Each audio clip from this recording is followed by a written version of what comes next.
Hello dears, we are discuss about if classes third conditional. Okay, already seen the zero conditional and first conditional, second conditional.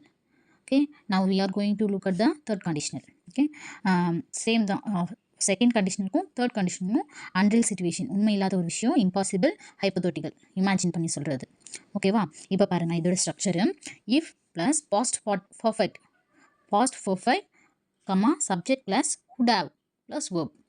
Zero கண்டிஷனலில் simple present tense plus simple present tense பார்த்தோம். First கண்டிஷனலில் if plus simple present tense plus simple ஃபியூச்சரில் பார்த்தோம். Second கண்டிஷனலில் if plus simple past plus comma subject plus would plus O.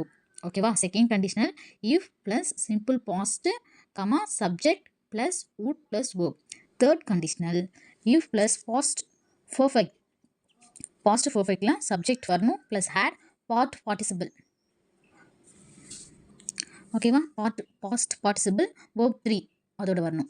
Subject plus had plus past participle verb 3 நம்ம verb 1 verb 2 verb 3 படிச்சிருக்கோம். verb in இங்கிலீஷ்ன்ட்டு அதில் படிச்சிருப்போம். Class 10ல் இருக்கும். அது தெரியலன்னா அதை போய் பார்த்துட்டு வந்துருங்க. ஓகேவா? அதுக்கப்புறம் comma plus would have plus verb. ஓகேவா? இதுக்கு ஒரு எக்ஸாம்பிள் பார்க்கலாமா?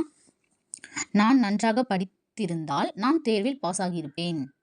சரியா? நீ நல்லாவும் படிக்கல, தேர்வில் பாஸும் ஆகலை, ஆனால் எப்படி சொல்கிறேன், இமேஜின் பண்ணி சொல்கிறேன். நான் படிச்சிருந்தா பாஸ் பண்ணியிருப்பேன்.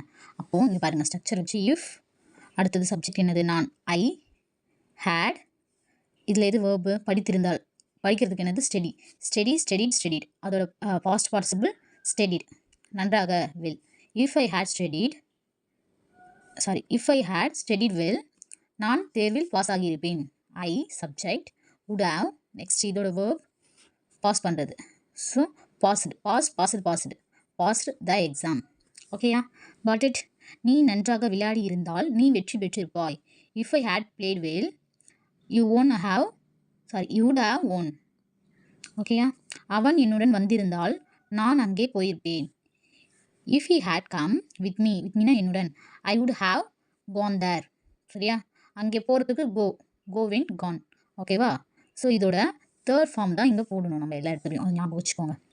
நீ நன்றாக சமைத்திருந்தால் நாங்கள் நன்றாக சாப்பிட்டிருப்போம். If you had cooked well we would have eaten well. ஓகேவா? நீ எனக்கு கால் பண்ணியிருந்தால் நான் வந்திருப்பேன். If you had call me I would have come. நீ எனக்கு கால் பண்ணியிருந்தால் நான் வந்திருக்கலாம், போயிருக்கலாம், இதெல்லாம் செஞ்சுருக்கலாம், ஒரு இதுவாக சொல்கிறது, கன்ஃபார்மாக சொல்லாமல் போயிருப்பேன், வந்திருப்பேன், அதுக்கு வந்து would யூஸ் பண்ணோம், வந்திருக்கலாம். அப்போது அங்கே பாசிபிலிட்டி கம்மியாகும்போது நம்ம would யூஸ் பண்ணலாம், தப்பு கிடையாது. would தான் யூஸ் பண்ணணும் ஆக்சுவலி. ஓகேயா? ஓகே, இது உங்களுக்கு புரிஞ்சிருக்கும்னு நினைக்கிறேன். தேங்க்யூ.